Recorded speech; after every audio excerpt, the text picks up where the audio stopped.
when I was working in retail, right? So how our shifts would work. So it's like you wouldn't work a normal Monday to Friday or Monday to Saturday, like or hours or days.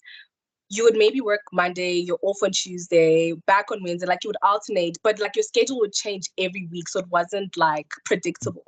However, I asked my manager at the time, I'm like, listen, can I have every Wednesday off to do my volunteer counseling shifts? Because I was doing it prior to working in retail. And it's like, I didn't want to now have to rearrange like my schedule, like, you know. So she agreed. So every time, like, I would tell my coworkers, like, listen, yeah, I'm not in tomorrow because I'm going to do volunteer counseling. They'd be like, but like, why are you working for free? Like, what are you going to gain from that? You know what I'm trying to say? They're like, it doesn't make I sense. And they're get like, you. actually, what are you doing here? They would also ask me, like, you have an honors. You're not supposed to be here. Like, so I can yeah, imagine. Sure.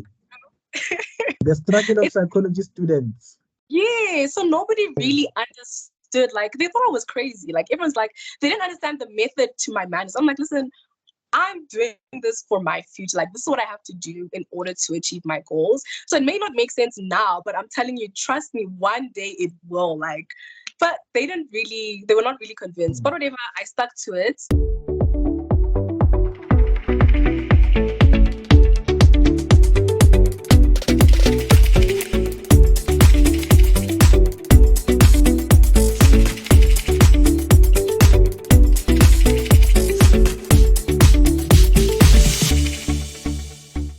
Ladies and gentlemen, thank you so much. I have a very, very happy lady with me here, Vanessa Seme. I'm not going to tell you much about her story because she's going to take you through that. But I came across her on LinkedIn. She was excited, selected for masters. She's going to share about that. And when I read her story, I thought this is a story of hope, and I wanted to share it with you. So without wasting time, I'm going to be giving her time to just share her story, her journey, and how she managed to get into masters on the last time when she was feeling like hope is all lost, and she Yeah. definitely got in. That's why you have the excitement. Vanessa, welcome. Thank you I'm so much. excited to have you here. I'm excited to be here. Thank you for having me. You are so welcome. You are so welcome. Before I get into your story, which is very excited, obviously, maybe just a bit of a background about who is Vanessa, where you come from, where you Okay. did your foundational schooling. Just a quick background. Who is Vanessa? All right. So Vanessa is a 23-year-old Tanzanian immigrant who has moved around a lot. I was born in Tanzania, moved to Zimbabwe, and then moved to South Africa in 2007. And I've been here ever since. For high school, I went to a private school called Heronbridge College. It's in Nedergedacht. If you know, you know. So yeah, that's high school. Then for university, I went to WITS. I did a Bachelor of Arts. And I majored in psychology and sociology in third year. Then in for honors year, I also did it at WITS. Yeah, just a BA general or BA psychology honors. And yeah, recently got accepted for my master's of educational psychology at WITS University. Awesome, awesome, awesome. Short and sweet. And Thank you. I mean, we are here because I mean, you penned down a very emotional post on LinkedIn. Yeah, yeah. And if I were to take one of the quotation there, you wrote that I get emotional and cry every time I read this acceptance letter because I honestly never thought that I'd finally get a spot in essay master's program, Yeah, yeah, especially after trying for the last 2 years and having my application yeah. rejected for 4 different schools. To make matters worse, I went through the worst harrowing events last year, some of which nearly cost my life, but even that could not stop me from pushing through. I mean, when I read that, and I was sharing with you before we started that, I got emotional as well. And it actually reminded me why we have this channel. But I Mm, wanted to just call you because I know there are many people who might have went what you went through, similar situation where yeah, they thought all was lost, and yeah. maybe some are not even selected this year. and they're going through the emotions. And I think you are the better person to speak to us. Probably you've went through all the emotions we can think about from your letter. Just take us through that. What led to that? You posting that post. What led to that? Okay. I will try and keep it brief, but also sharing as much detail as I can. So Yeah. during my honors year, I applied for my master's in clinical psychology at 4 universities. So WITS, UCT, Stellenbosch, and Pretoria. Mm. So I applied, and obviously they asked for volunteer counseling experience, your work experience. So at the time, the only work experience that I had was working as a psychology tutor. So I was a tutor for first year students at WITS University, but that wasn't enough, right? You also need the volunteer counseling. I tried to apply for that, and then age was also a problem because I started school like a year earlier than everybody else. So by the time I did my application and tried to like get in for volunteer counseling, I was too young. I was 20, going on 21 during my honors year. So I think for most places you need to be 21, or some places even 23. So I didn't get in, right? Then all my applications were rejected. I didn't even make it to the interview stage, right? So now I was just feeling very like disheartened. I was so heartbroken. Like I felt like my whole life was ending. As dramatic as that sounds, but like up until that point, everything in my life like was going smoothly. Like I never struggled to get like academic opportunities, stuff like that. Now everything feels like crumbling. So my parents were also like distressed because I'm like the one in the family who's supposed to kind of like alleviate the financial stress and burdens at home. So everyone counting on me to finish. I get you. Yeah. So now it's like, okay, well, where to from here? So I was very confused, about what to do. What do I do with my life? So our lecturers were like, okay, maybe some of you should amend your applications, go into research psychology, which I wasn't keen on doing because I understand like research does make up a key component of like all postgraduate courses or degrees and whatnot. But I didn't want to do a degree like solely based off of that. I didn't see myself like in that field. It wasn't an interest to me. So they were like, do that or volunteer counseling or get any job experience. It doesn't matter if it's related to psychology or not, right? Okay. So I tried to do all of that. But again, like nothing was working. So I had gone from having like the best year of my life where I had a bursary from the university I was studying at, I had a job, to having nothing. Like I applied for so many jobs, internships with qualified psychologists, government positions, like everything you could think of, I applied for it. Admin, retail, nothing until I think November of last year. That's when I got a retail job, right? At a store close to where I stay, and I hated it. Absolutely hated my retail isn't like selling clothes. Yeah, no, it was a furniture shop. With an honors in psychology. Honors. Wow. Psychology students are very creative. You have to do what you have to do in order to make it. So that was like my last resort because nothing else had worked out. So when I was doing that, I was also working as a volunteer counselor at SADAG, the South African Depression and Anxiety Group. So working at SADAG actually, I think, gave my life a sense of purpose again and made me feel like, it reminded me of why I actually set out on this journey to begin with, because it was very fulfilling when, you would have calls, and when the caller is distressed at the beginning and they're in tears, then you manage to calm them down.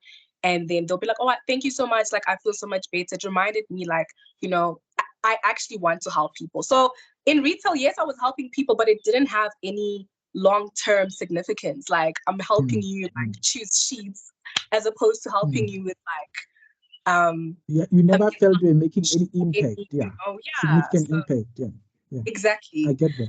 I get. Yeah. So after 3 weeks of working in retail, the one day I went to work and I was fine. When I came back now, like a few hours after coming back home, my body started like twitching or like jerking in bed. So I just attributed to like maybe fatigue or something because, you know, like I'm standing like for so long. So I'm like, no, I'll be fine. Let me sleep it off. It just kept getting progressively worse, you know? Sure. So now my parents are like wondering what's going on because they were like, it seems like you're shivering in bed or whatever. And then it got so bad to the point where my dad was like, it seems like you're having a seizure or something. I don't know, like what's going on. But he's like, okay, try and rest. And then if it doesn't disappear, if it doesn't get better, we're going to take you to the doctor tomorrow. I'm like, okay, cool. Mm. So it just, yeah, it didn't get better. It didn't get better. I even collapsed at some point. Sure. And my body was convulsing on the ground. So it went from slight twitching to full-on convulsions that resembled like epileptic seizures. So my family tried to call our GP, right? But wouldn't you know it, he was conveniently away, right? I think he had traveled because this was like November, December time, like it's holiday time, right? So I'm like, you know what, guys? When I collapsed, right, in my head, all I could think was, I'm going to die. I'm going to die. Like out of nowhere. Up until that point, I was fine. Like, I no, can imagine. I'll Yeah. be fine. I'll cope. But when I collapsed, I'm like, this is it. Like, this is how I go. Like, Sure. you know? Shame. Yeah. And everyone would ask me, like, are you feeling any pain? Like, and I'm like, I'm not in pain when it happens. It's just very uncomfortable because I don't know what's happening to my body. Like, what's causing this? So because our GP was away, I'm like, listen, something needs to be done because if I don't get help now, I don't think I'll even make it like till tomorrow or whatever.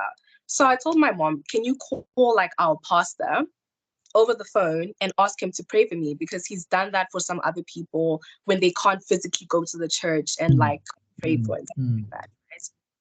So she calls him. He's trying to understand the whole story. And he doesn't understand how somebody who went to work and was fine, came back was fine, suddenly experiencing all of this.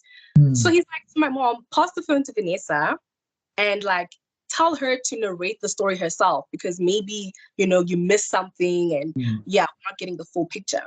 So as she's passing the phone to me, it's on speaker and I heard his voice. All of a sudden, I'm just crying and screaming uncontrollably. Nobody touched me. Like I wasn't in pain. And they're frantically asking me what's happening. I can't even speak. I'm just crying and screaming. So he's like, you know what? This is not normal. Bring her to church now. So like my body was also just thrashing on the bed. Like I wanted to jump off the bed. Like it was a lot happening. But anyways, I got ready. They rushed me to church. But even with that, like to walk down the stairs in my house and get into the car, like it was a mission. I had to have help from my family.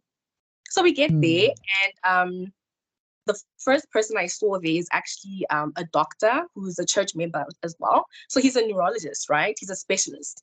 So he's me and my body is still convulsing, like pretty vigorously. And he's like, you know what, Vanessa, I don't want to lie to you. Like, this is beyond my scope as a doctor. I can't do anything for you medically because it's not a medical issue. He's like, for me, it's spiritual. And he's like, oh, maybe you just have anxiety. And I'm like, listen, yes, I have had my bouts of anxiety and whatnot, but trust me when I say it's never been this bad or this intense. So he's like, okay, go speak to the pastor. Long story short, it comes out that I have like an ancestral calling that I wasn't aware of and that I ran away from. So my mom, my mom had the same calling her whole life as well. Like it goes back generations, right? So her mom and all the women before her. So we all kind of have like spiritual gift, I guess. We for me, it's normally like prophetic dreams. I dream about things before they happen. Same thing with my mom. Sometimes she sees visions, that thing. Yeah. but we never took it seriously. We're just like, okay, like, you know, it is what it is. Like, you know, it's just one of those things.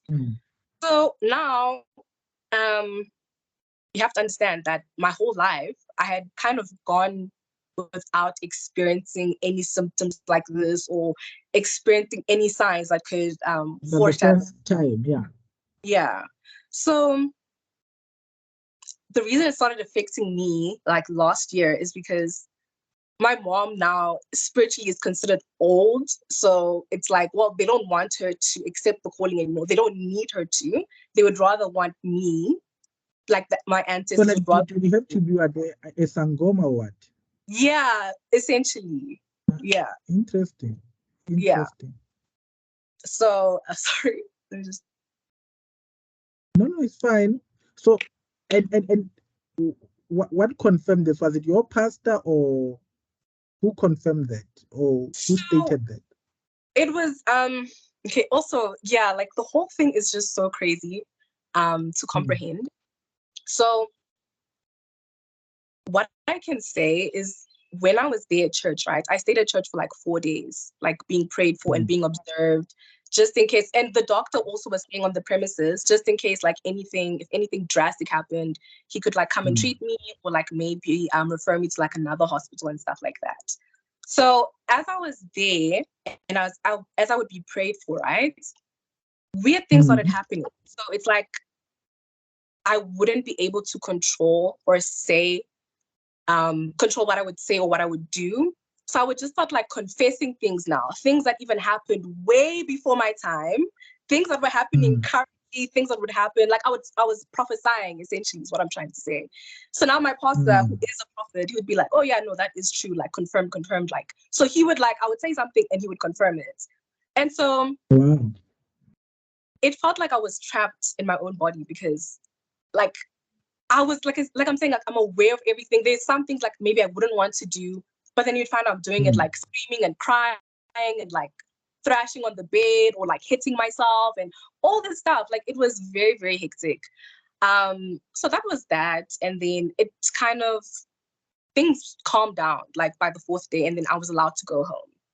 But now, even after like coming back home, it took some time for me to kind of like adjust and get used to like my daily routine again, because I didn't know like if I would ever be the same. And I don't think I was, if I'm completely honest with you, because certain things change now. Like I couldn't really interact with my family in the same way. So certain things would like trigger a reaction. Like if somebody says like good news or like something good or positive about my life, like, no, like, you know, yeah, like next year, like she'll get a job, or next year something this, like my body would start shaking or stuff like that. There was a point where I actually couldn't walk like for a week or so. I had the most excruciating and sudden back pain that was so abnormal. And like my back was like hunched over. Every time I tried to walk, my back was hunched over like this, like an old person. So I even collapsed at some point. My body was weak, like, and yeah. So my family was very stressed. It was a very stressful time. Everyone was like, you should go to a doctor, you should go to a doctor. But when you go to doctors, there was nothing that they could do for me. Like they would not find like anything. You know what I'm saying? So I just really had to like stay faithful, pray, go to church. And that's really kind of like what helped things become better. And so interestingly enough, my pastor said that the place I was working at in retail, he was saying that I should resign from there because it kind of exacerbated what was happening. Because he said from his point of view, it was like a very dark and like toxic place. Like the energy, the vibes were just not, they were off. They were off.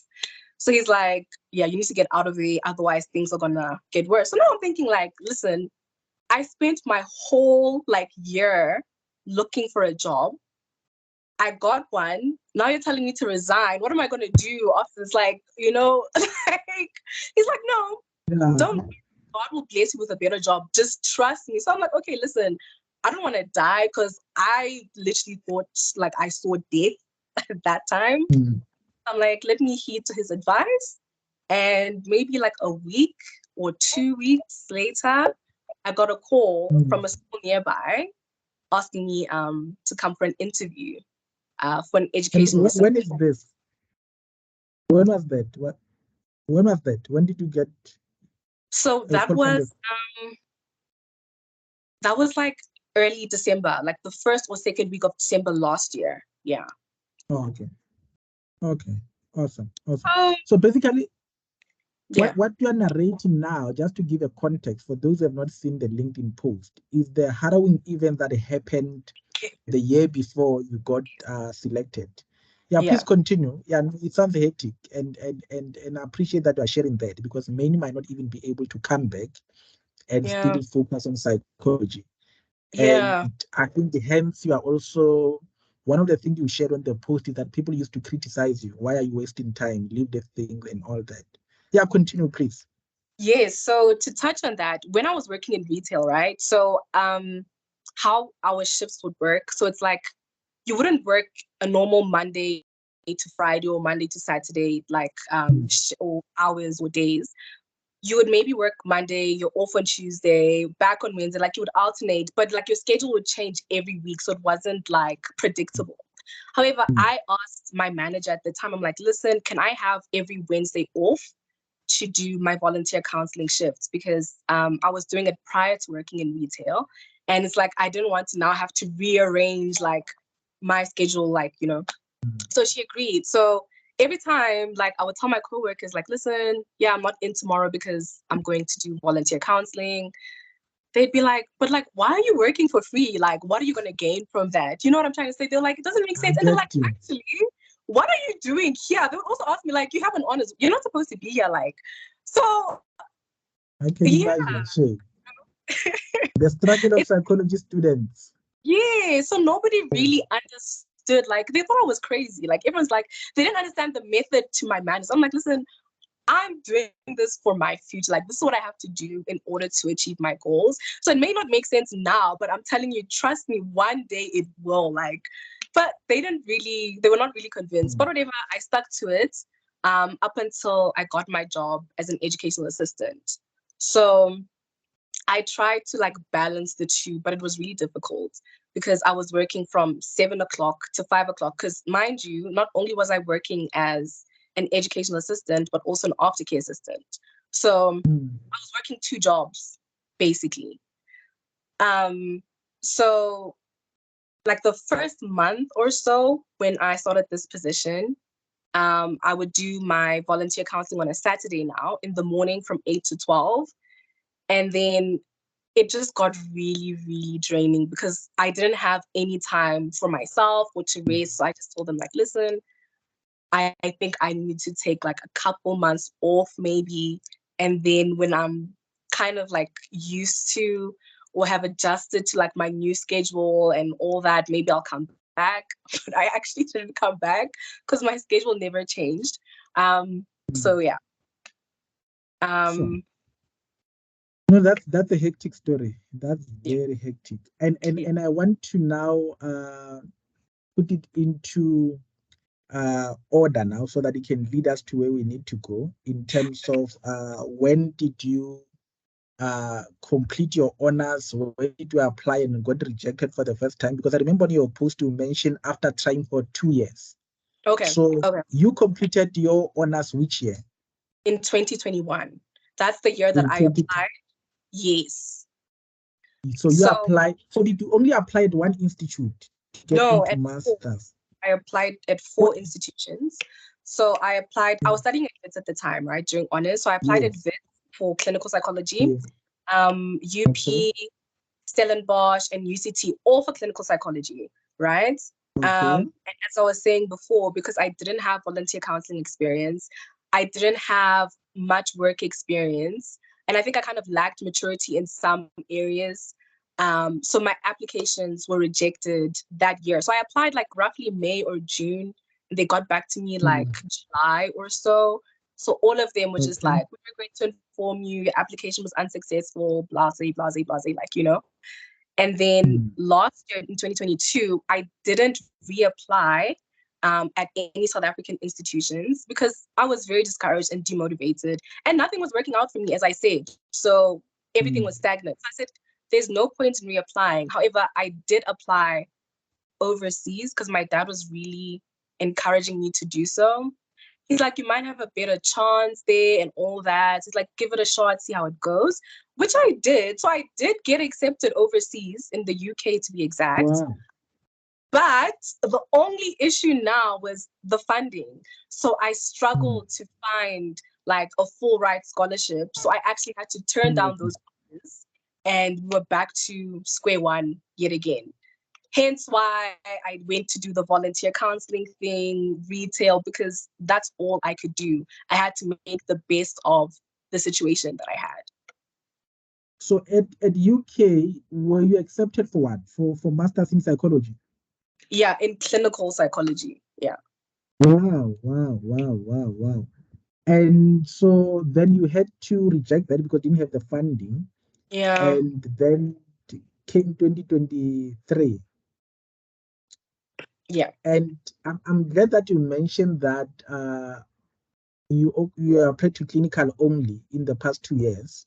And 2023, you are accepted in EDHE. Why Yeah. change of category? Okay, good question. So, Yeah, I will have encouraged you to change, but I want to know why.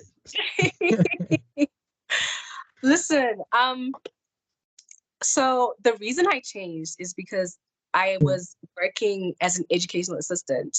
So I would help kids with group guided reading. So we would get a group of like grade one students, grade twos, grade threes, the foundation phase. And so every day I would help a certain class with maybe about 5 or 6 kids in a group. And I would have to listen to them read. And I would have to correct them when they would make mistakes. So because I worked with the grade ones a lot, and the teachers would always give me the weakest groups because those are the hardest to get through because it takes longer than the other groups, right? So then I would start noticing certain things that maybe the teachers were not picking up on. So, for instance, there was this one girl in grade one.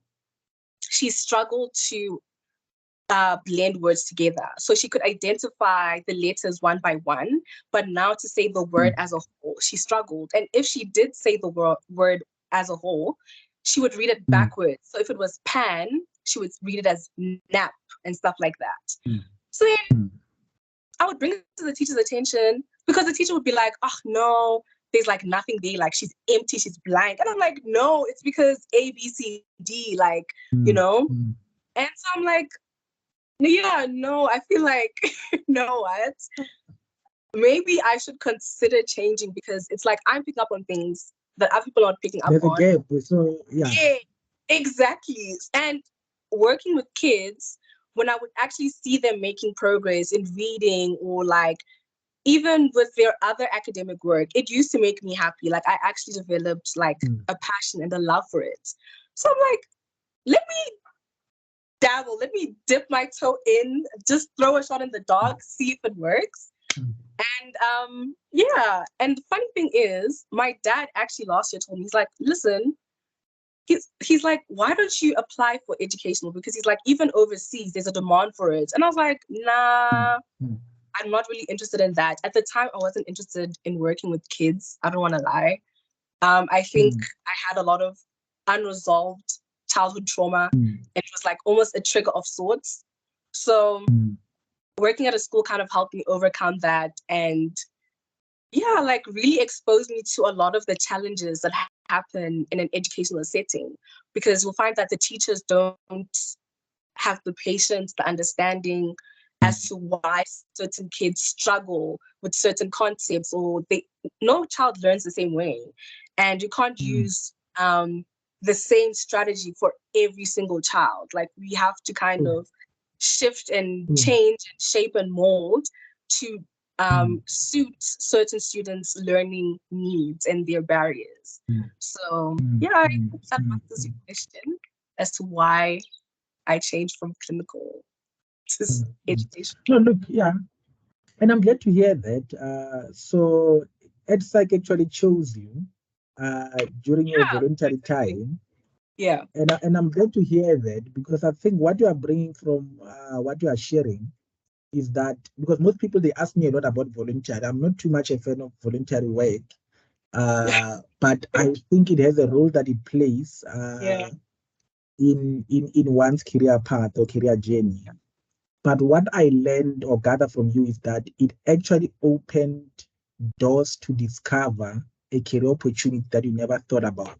I don't think you would have given EdSpsych a chance had it not been the voluntary work. 100%. Had it not Yeah. been for my voluntary work or even working at a school in the first place, Mm. I would have absolutely not considered, because I was so set on clinical. Um, from the time I was in high school, like I was said, like clinical is what I'm going to do. It's what everybody wants to do, like when they first start out. But then you also realize that, like, somewhere along the way or down the line, not everyone is suited for clinical. So I think as well, having gone through, you know, that whole discovering I have a calling thing and not accepting the calling, and that it also just kind of made me feel like, I don't know, it just changed me as a person. It changed Yeah. my perspective on life. And yeah, I'm just like, you listen, clinical is, it's good, but I just feel like at this point in time, maybe not for me. And I'm like, I'm getting experience in an educational setting anyway. Like, I might as well maybe try and stick it out in this route and see how that goes for me. So I did that. I started my application in about May. And so previously, remember I said I applied at 4 universities. This year, I only Mm. applied Mm. one. So I only One. applied Yes, I saw that in your at post. WITS this year because I'm like, okay, I don't know. I wasn't really keen on applying, if I'm being honest, because I just Mm. felt like it was going to end in um, a rejection again. Mm. So Mm. I'm like, okay, but let me try. And also another thing that was a little bit like restrictive was some institutions require the PGCE, the postgraduate certificate in education, which I didn't have. Mm. Right? So I think Mm. WITS, and there is a few others that don't require it. So I'm like, okay, let me just apply to WITS, see how it goes, blah, blah, blah. So Mm. now every time like I would sit down to work on my application, um, I would just get sick, like randomly. Like I would be fine before working on it. Then I would just start to feel nauseous as I'm typing out my autobiography. And then sometimes like my body would become weak, or like I wouldn't even be able to breathe properly. Like, so I would have like spiritual Mm. attacks. So it took me a lot longer than necessary to finish the application. It could have taken me a few days. It took me like almost a month to finish it, actually, because it Mm. was compared to the clinical psychology applications I had done like in 2021. The education psychology one was pretty straightforward, simple. Like it didn't We ask are or just as require too simple as much. that. We are just as simple as that. We don't Exactly, which complicate I life. love. But you know, yeah. Yeah. No, look, I mean, and I mean, I've got views about clinical and not negative per se, but I think I get a sense first, most people are not knowledgeable about the different categories in psychology. Yeah. And what is more accentuated and promoted a lot is clinical, hence people gravitate towards it because Mm, that's the first category you start to hear about. But I think because of that, subsequent to its promotion and being put in the forefront, you get a lot of people applying for it. I don't think all the people who get rejected for clinical is because they can't be clinical psychologists. It's just that when the competition is too high and yeah. the menu is too huge, we also as selectors, we get clouded by who to choose or who not to choose because there are too many options. You get up and there are too many options, and all of them, I usually tell people by the time you are left with about 15 or 20 people in the selection, everybody is the best candidate. Mm, Now there's too many uh you know lack of a better way. At that point, there's a lot of subjectivity that comes into play because you need to now get into your own and decide between this one and that one, who do I go for?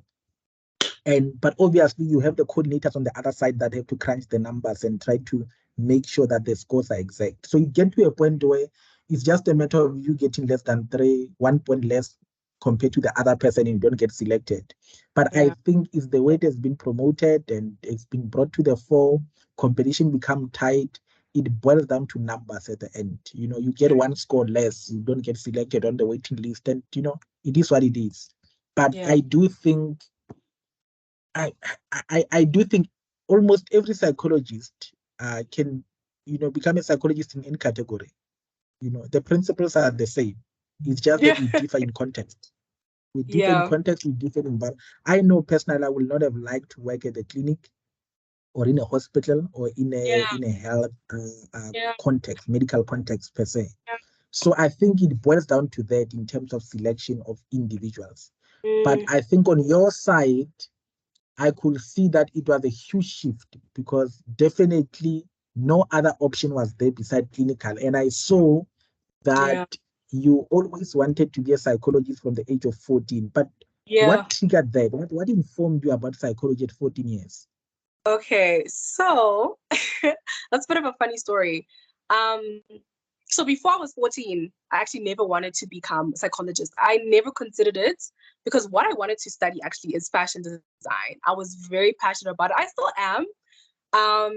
So I told my dad that, and he's like, there's no way somebody as smart as you is going to go and study that. He's like, you're wasting your potential, basically. And another issue was that my sister, she studied something in the arts. She studied it after. She was a film student. And he's like, listen, there's only room for one art child or artistic child in this family. They can't be two. Like, you know, African parents, especially immigrant parents, it's like, no. So I'm like, okay, well, that's what I've wanted to do for like, I don't know, the last 4 or 5 years. So I don't know what I'm going to do now. Like, and it came at a time where I was in grade 9. You have to drop certain subjects. You have to continue with some. And I'm like, I don't know what I want to do. So he's like, okay, well, there was like some career guidance there at our school. We went for that. And then they were like, there was a store with these people who offered an aptitude test online. So my dad had like the business card. He paid for it online. I did an aptitude test to see what career would suit my personality, my character, and, you know, stuff like that. So it recommended, I think maybe between 3 and 5, but the ones that I remember it recommending were social work, occupational therapy, and psychology was the last one, right? So out of these options, psychology is the one that drew me, or that I was drawn to the most, because I felt like, listen, I've always loved helping people. And you know, in my everyday life, I would help people with their problems. Obviously, with psychology, the field, there's more to it than just listening and giving advice. But I'm like, I'm already doing it for free. So, I mean, I might as well try and actually make a career out of it. So I'm like, okay, this doesn't sound too bad. Sounds interesting. Like, I can actually see myself doing it. So yeah, that's how it came about, basically. Okay, awesome. And having had an interest in clinical and now being accepted for EDHE, are there any second thoughts, any regrets? No, not at all. Not at all. Because as you were saying, how you can't imagine yourself working in a hospital in a clinical setting, it also dawned on me that I also can't imagine that. Again, due to like personal, spiritual reasons. And I was enjoying working in a school setting. So I'm like, yeah, I would really, really love it. So no regrets on my side at all. Yeah, look, and I think that's why I appreciate what you shared about your voluntary work, which is what I recommend for everybody, that don't only take voluntary work to fill your CV, but I think also take it to explore the context. You know, if I wanted to be a clinical psychologist, I'll try to volunteer at, you know, you've got places like your host division. Host division, they are a Christian organization that are in the hospital. So they give you an opportunity. And one of the visits you can have is to go to psychiatric ward, you know. So you volunteer there, you test your interest into that particular field. If you want to be an EdPsych, you volunteer at a school, you work with EdPsych, varsity. I think the more you get exposure to the context that you want to work in, the better you'll be able to assess whether is it a field that you might enjoy or not. So I think that helped on your side to make that shift into the new category. But I want to then get into, and I want to go back to your post, because when I read your post, I could get a sense that you reached a point where you become indifferent, in a sense that you are even applying to one institute because, let me just try, it might not even happen. Let me not even waste my money. Exactly. You seem to have reached a point where you lost hope. And I wonder, was it due to the call? Because when I asked you, that's where you went to and narrated that story. Or were there other things beside that? I think it's kind of an amalgamation of like different factors. So the calling was one. I was also going through a lot in my personal life. So I didn't start off 2022 in the right way because there was just a lot of family drama happening at the time. And I can't really get into that, unfortunately. It's a little bit sensitive, right? No problem.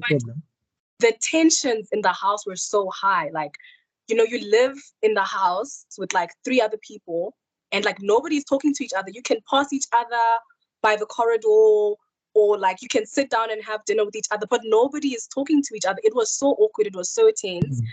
Arguments like almost every day. I became depressed. Like, actually, I don't want to lie. I started having mental breakdowns, had to go to therapy for that. It was a lot. And I just, at some point, as you're saying, I did lose hope because I was like, listen, I applied at 4 different schools. None of them accepted me, not even the school that I was at. So I'm like, maybe it's not for me and maybe I should consider other options. So my dad, for my whole life, he was like, you should go into law, you should go into accounting, you should do ABCD, because he's like, I feel like you'd really like thrive in those fields. And again, I told him like, no, like I don't see myself doing that. I don't think I would.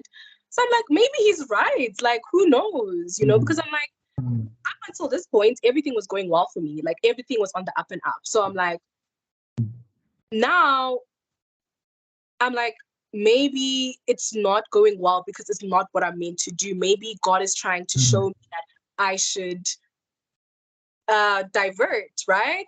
And that is true to a certain extent, but not to completely leave like the field of psychology, but maybe just to reshift my focus onto another stream. But at the time, I didn't know that. It's only this year when everything kind of started aligning. That's when I'm like, oh, okay, well, yeah, now I kind of see why I had to go through what I went through, I mean.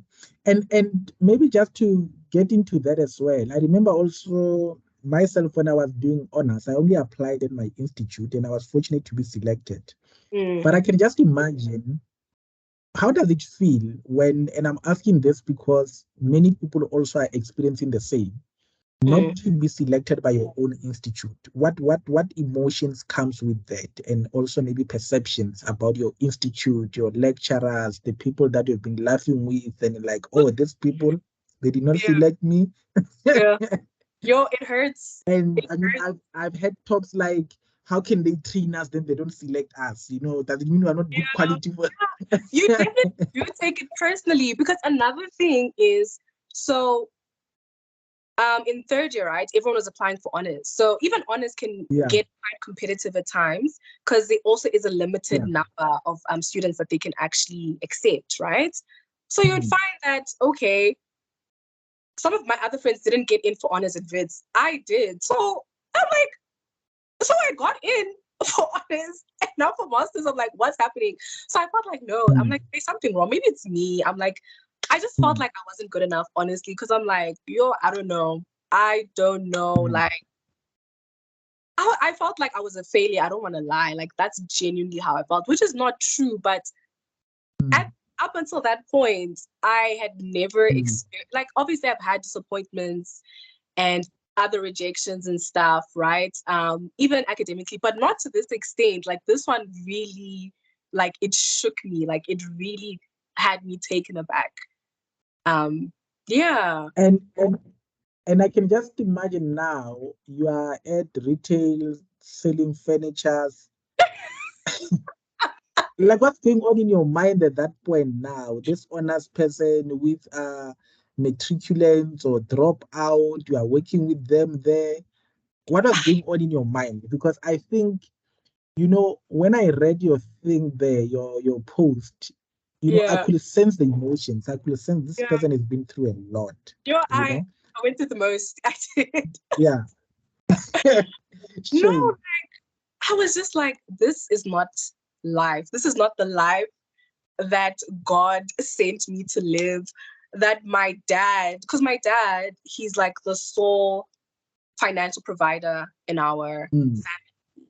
It's like, this is not the life that my dad is working hard every day for me to live. Like, he sacrificed so much for me to go to school, to get educated, and to, as a parent, you want your child to outdo your achievements and to do better than you and to like carry on your legacy, that sort of thing. So I'm True, like, true, I true. felt like I was a disappointment, like I had failed him.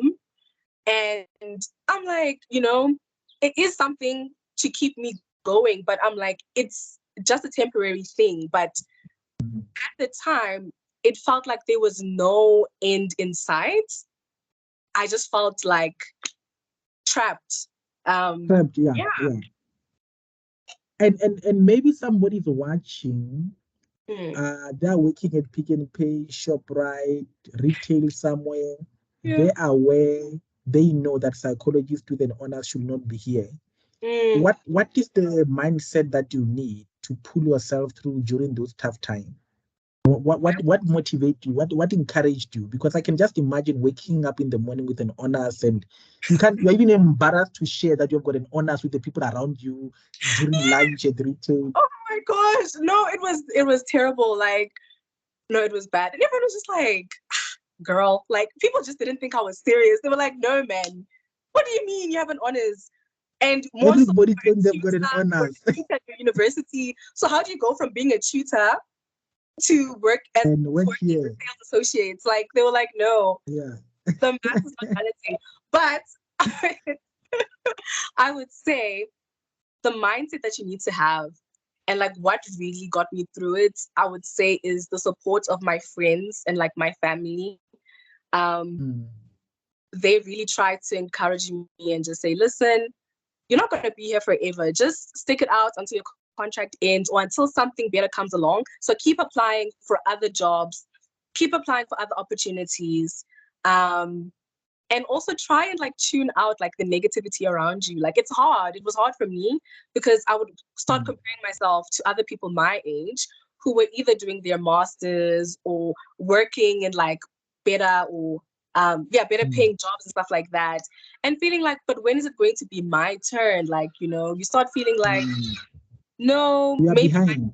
never come. But it will. You just have to Mm. focus and really just remember why you're doing it in the first place. So for me, it's like, Mm. listen, it's an experience is an experience. You have to make the most out of it. So Mm. I won't say that I regret working in retail because the skills that I use there, I even use now at Mm. my current workplace as an educational assistant, Mm. turned receptionist, even volunteer work, Mm. like all the skills. Like, so everything Mm. happens for a reason, as cliche as it is. Mm. But Mm. you may True. not True. know why God will allow you to be in a certain place or work in a certain job for that time being. I But get you. it can be a setup for something greater. Like, don't ever be afraid to start at the bottom because we all have to start from somewhere and work our way up sometimes, Mm. Mm. Mm. Mm. I get you. I get you. And going back to 2021, when you applied to 4 institute, you said they all rejected you. Yeah. So at what level were you rejected? Did you ever get an invite for interview or what rejection? Never. My applications were not shortlisted for the interview stage. Not a single application at those 4 institutions. Yeah. Sure. Not a single And one. what, sorry to hear. Sorry to hear. Fine. And what was going on in your mind then when you got the invite to WITS for the interview? I was shocked. I was shocked genuinely because it came like so unexpectedly. And another reason I was so shocked is because, as I was saying, when I was working on the application, I would get extremely sick. It took forever to complete it. Then when I did finally submit my application, I submitted it like 2 days before the deadline, right?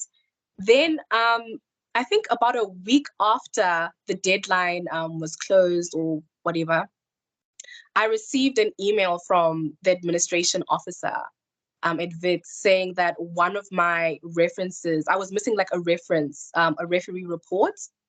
So I wasn't the only one though. There was like a whole list of us who were missing like one referee report. We needed two.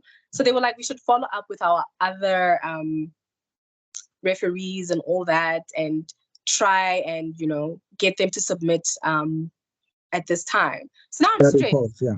Yay. So now I'm stressed because I had asked my former lecturer, right? And he has helped me before in the past and he's very reliable. So I'm like, what happened this time? So yeah. So I'm like, this happened on a Friday evening. And I'm thinking with lecturers, most of them are not going to answer their emails over the weekend. But fortunately enough, right, he did. And he got back to me like 2 days after that on Sunday. He apologized, just said, you know, the last 6 months have been super busy for him because he started like a new position and all that. But he just, yeah, he sent it. And then he asked me to like update him on how it goes and stuff like that. So I was like so relieved, you know. Wow. And then, okay, I kind of like forgot about it because they only invited us for interviews about a month later. So this all happened like towards the end of June this year. We got the invitation for interviews at the end of July. So I was at work at the time. I was just like, you know, checking my emails. And then, yeah, I saw the invitation. I'm like, what? Like, there's no way. Like, after not even making it to the interview stage in 2021, now all of a sudden, I'm like, oh, wow, things are actually looking up. I'm like, you know, maybe this time I actually stand a chance, you know, of getting in. So, Wow. And how did you prepare yourself for the interview? Because you are going now for the first time, you've never been there. yeah. How did you get yourself prepared to be ready and obviously, you know, have a successful interview? Yes. So they told us that our interviews would be like mid or towards the end of September, right? And they said that they would send our schedules, the interview schedules, like later on. So the first thing that I did, I knew someone. We went to high school together. So she's like a former classmate. She was doing her master's in education psychology at UKZN. So I reached out to her and I'm like, listen, I just wanted to like get some advice from you. Just, yeah, like hear what I should expect. Give me a heads up and all this, all that. So that helped. I was to another classmate. She was doing clinical, but it was like at WITS. So every institution obviously has like their own procedures, their own way of doing things. So even though it wasn't ed psych, I'm like, listen, it would still be helpful. Whatever you can give me. Yes, exactly. Anything can give me to learn. Exactly. Yeah.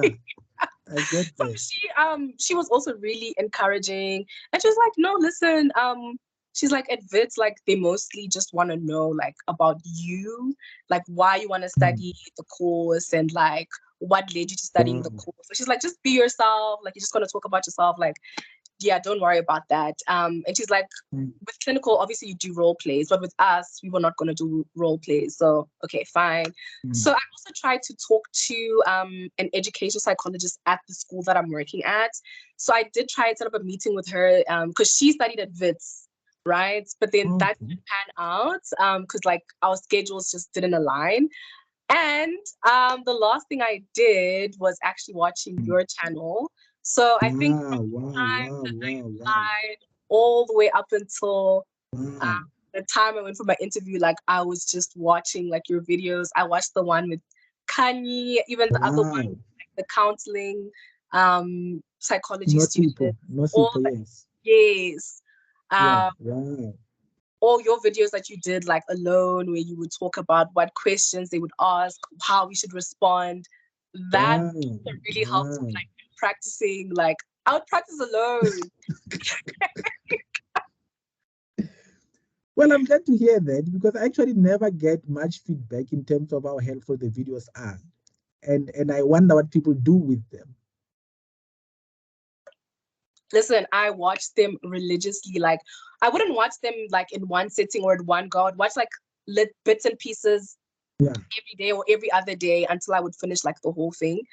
Yeah, just to kind of like refresh and like remind myself, oh, okay, like this is what to expect, this is what I should say, this is what not to say, this is what to do, that sort of thing. And yeah, man, like honestly, I really have to commend you on Wow. Good to channel hear.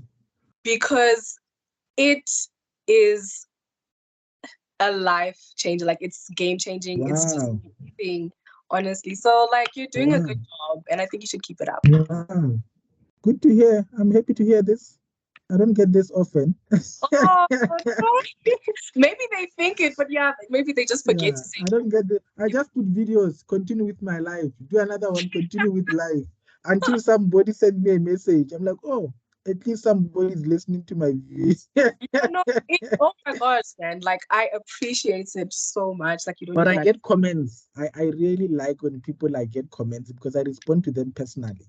know. Those ones are the ones that give me an indication of the impact that it make. Comments really. That's why I always encourage people to comment. And whoever is watching now must comment. Tell us how this video is helping them. That's the only Yeah. way we get to know. No, I'm glad to hear that. And how was I don't want to get into the selection process because I've done a lot of that. Yeah. I just wanted to capture this story in terms of what happened, how you went through the whole process of not being selected and eventually being selected.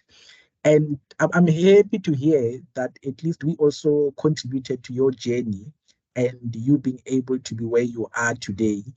And now tell me on that day now when the letter came that you held and you remembered when God told you that, people will see how awesome your God is. You remember the scriptures, you wrote the post. What was happening? What was going on in your mind that day? Because Okay. I really read your post thoroughly. I was sitting there and I went through my own emotions because I think for me, and I didn't know that actually you watched the channel, but it made me realize why we started the channel because Mm, I knew there were people like this who had nobody, else to look up to, yeah. and and there's nobody. They don't have a sister, they don't have a brother, Yeah. they only have a psychologist in their school who might not be available for them. You see? Exactly. Yeah. Yeah. So, honestly, I didn't expect to be accepted, right? So I think it was about 48 of us who were shortlisted for the interviews. And I would say my group interview, I feel like it went really well. And I really Great. like able to thrive there and like, show, my knowledge and all that of like the theories and Mhm. whatnot. Cool. But my individual interview, I don't think it went as well. I don't want to lie. Even though it was like about me and like my Wow. life. I just went blank. Honestly, it was so weird. Sure. Like of all sections of all like parts of the process that I could have gone blank. Like I would say one or two things and then I would want to add something Sure. else and I would forget like halfway through. It was so bad. So I just felt Sure. like, listen, it might not actually turn out the way The I way, hoped. sure. So I'm stressed now because again, I only applied at one institution. I don't have a backup plan for next year. Like, so I am working. Our contracts were extended at the school I'm working at until December. But it's like Mm, after that, where to from there? So I was really mm, counting on this because I've been wanting to go back to school for the longest time. So mm. when they accept, and another thing, they told us that it would take maybe like 1 week for us to get a response from them Feedback. on the outcome of our application. It actually took 2 days. So I did my interview on Wednesday, the 20th of September, and on the 22nd of September in the afternoon, again, I was at work and I was like surrounded by my coworkers and I was just checking my emails and then I saw the subject was accepted MEd class of 2024. And then in my head, I'm like, there's no way, like, I read that right. Like, no, let me open it and like read it properly. Like maybe I didn't read it properly. So I read it and then I see, Dear Vanessa, basically like your application is accepted. And I couldn't contain the joy. I actually started crying. Like that's how. Wow, wow, wow. I can imagine. And what was going on in your mind then when you were crying there, looking at the letter, and what was happening? Yeah. I think what was going through my mind is the fact that like, you know, this journey that started when I was 14 has now Mm, come into fruition. And all the struggles, the hardships, the obstacles that I had to overcome were so worth it. mm, Because another thing that like would get me is that people would always like misunderstand why I did certain things, not just about working in retail and the voluntary work, but even like mm, with the calling. Why don't you accept your calling? You're gonna die, you're gonna lose your mind, you're gonna mm, this. Like people would not understand, mm, like everyone just thought like I'm crazy, like I've lost the plot, like, or like, no, listen, like you're done. Like listen, nobody could have expected that from retail to working as an assistant to a receptionist and to losing your life, that I could now like kind of regain everything that I've lost and even more actually. So it was a very emotional day for me, because to just know that, you know, God was there for me like every step of the way, and actually mm, like took me out of my misfortune and my misery. Like it touched me a lot, more so mm, because in my family, from my mom's side to be exact, there isn't many women who have finished school, let alone have a degree, let alone got in for a master's program. I think there's only one besides me. So it mm, really is like, what can I say, like record breaking, like, you know, like mm. it's a big thing. Yeah. Yeah. Look, I mean, I think you captured it well, and I always go back to that scripture because I think it stood with me when you said, or you remembered the scripture when it said, the people who live among you will see how awesome the work of the Lord is that He will Yeah. do for you. Yeah. And I think it boils down to that when you speak about, because you seems to you be very close to your family, and there've been a lot of people around you who question what you're doing, criticized you, but now is the time for them to see now what Exactly. God is about to do. I God think it's just the has. start. Yeah, there's a lot Yes. that's still coming. And I like what you captured. Actually, I thought maybe that should even be my title, from retail to master's program in psychology. I think that that will shock the people when they Yeah. it Like will trigger imagine, like I interest. literally went from like the bottom like of the barrel to like Yeah, I just kept working and elevating myself. Like it's so crazy. And it happened like so rapidly as well. Like everything started falling yeah, into place. Um like yeah. so Look, quickly. Like it's yeah, crazy yeah. to Look, I think think about. yeah.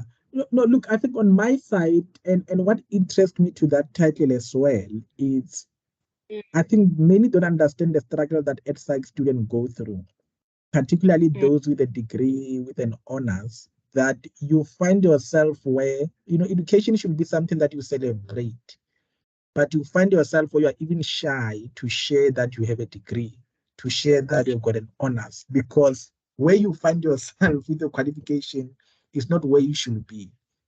And mm, we go through a lot. And that's why I was asking you the question, what kind of mindset do you need to be able to go through that state in your career? And I think that's the last part I wanted to focus on, to say there are many people now in retail, there are many people who are where they are not supposed to be. What words of encouragement can you give to them? Because there are many who will be watching this, who will be where they've got no clue whether they're going forward or backward. All they see is Yeah. the noise in their family, the noise in their surrounding, but they've no Yeah. clue whether the psychology will ever come. And Mm. others are thinking, maybe I'm not meant to be a psychologist. This is for Dr. T, this is for Vanessa, Kanye, and all that. Maybe I'm not one of them. And that's why I Yeah. like interviewing people, because I think my goal is to show that people who get selected are not some supernatural being or people who are out of Yeah. this world. They are normal people like us who go through their own situation. So what can you say to those people out there watching this, Yeah. finding themselves at retail somewhere? All right.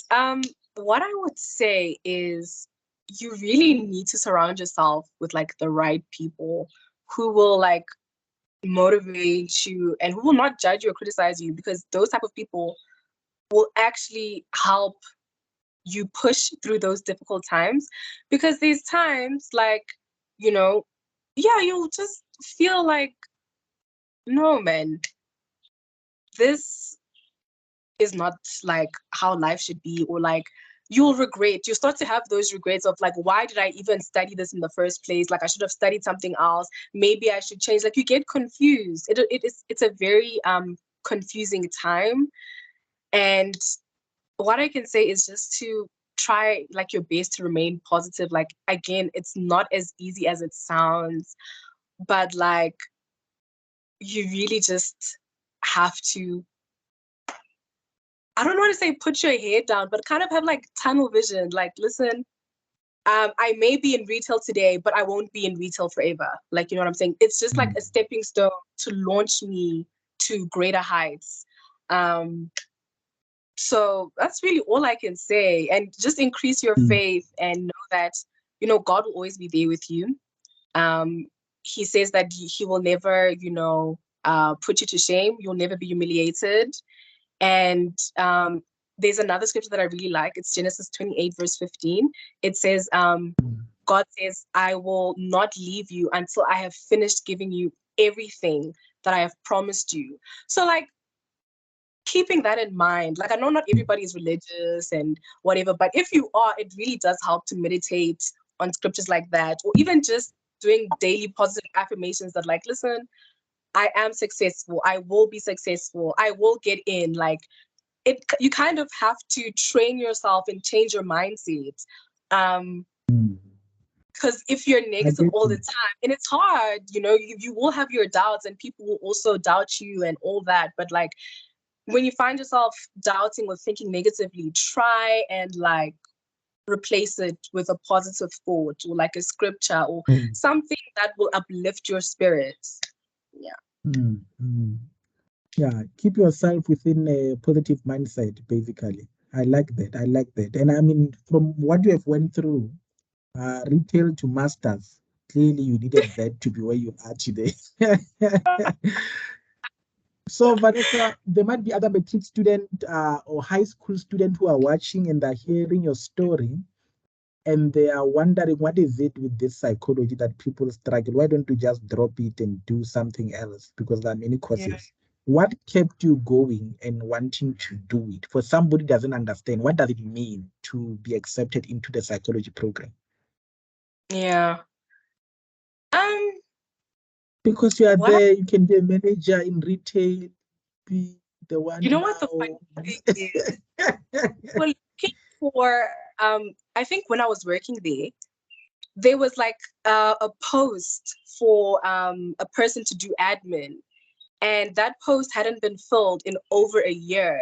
So I don't understand. Like, obviously, I don't have like a qualification in admin or whatever, but I'm a fast learner.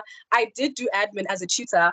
Like, I feel like they didn't utilize my skills like to the greatest advantage, because somebody like me could have at least been helping with admin than to just be standing at the doors. But anyway, anyway, moving on from that, Maybe you'll not from have been here if you went through that route. true, true, true. So you You know have what? to protect your career path. Yeah, yeah. But what really kept me going is You know, I'm not gonna lie and say that I didn't try and explore like other careers and other options. I did. Like I tried everything that I could think of. Um, at some point, like I remember going back to what I said about my dad wanted me to be a lawyer, right? Like my whole life. I actually did amend my 2021 application. You can do that if you get rejected for one course. You can amend it and change it to something else. So I amended it to an LLB, and I was enrolled last year, but I dropped out after 2 weeks because again, there was a lot going on at the time, and I just felt like, listen, this is not for me. Like, it's cool, it's interesting, but it's not how I want to help people. Like, you know what I'm trying to say? Like, I wanted to help people in a way where they come to you, right? Maybe they're You want to be broken. a psychologist. You want to be a Yes, psychologist. they're like full of You don't despair, want to and be a then lawyer. I you get help you. them Yeah. work through Yeah. those emotions, those challenges, and like, you know, you make an impact in their life. So I'm like, okay, well, in that case, let me try and like get back to that. So I actually did a short-term practical counseling course, because what most people don't know is that your undergrad and your honors year is purely theoretical. You're learning the theories, you're not actually applying it. So I did that for a few months and it was really, really helpful, insightful. I loved it. Went to do my volunteer counseling. So that's really what kept me going, honestly, like those experiences that I sought out. Yeah, and just wanting Awesome. better. So even when working in retail, I'm like, no, this cannot be my life for like the next few months. Something has to shake, something has to change. So I'm going to make sure that I work hard and persevere until I get to where I want to be. So yeah. Awesome. Awesome. Awesome. I'm glad to hear that. You couldn't settle for something that will just pacify you, but not fulfill that inner purpose that you had within you. Exactly. That's Yeah. very It does not make sure. yeah, It was no just man. Thank you so much, Vanessa Seme. Thank you. I really appreciate your time and sharing your story and allowing us into your world. And I hope that those who are watching will really, really benefit from this video. Any last word that you want to share before we end? Anything that's in your mind to people out there, psychologists wanna be, somebody have been selected, anybody, anything that you want to share. What I can say, also I just want to thank you again also for like your Thank you. time hearing me out. And I really do hope that my story and all my experiences will not only shed some light into the struggles that we go through as psychology students, but also to instill some hope and some faith It will, that definitely if it I will. can make it, you know, you can also make it. That's really all that I have to say. Yeah. Thank you so much. And I believe it will definitely do. And congratulations again Thank for being selected. you. I Thank can just you. imagine. It's been 10 years since I was in psychology class. I forgot the feeling, but I can just imagine the excitement. Yeah, like, it's literally like radiating off of me. Like Shame, I can't keep it in. Like shame. I can imagine. I can imagine. All the best. Hopefully, we'll meet again early Jan. I want to do a really. program just for preparation into masters. Early Jan invite interns.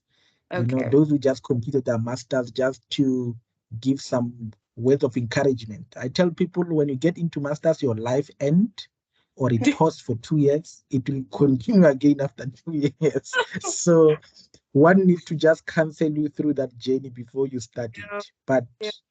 it's a very exciting journey, very Thank exciting. So you. all the best with that. And I'm Thank you so hoping that we much. will also meet soon and speak and encourage others next year as they start Likewise. preparing for their master's program.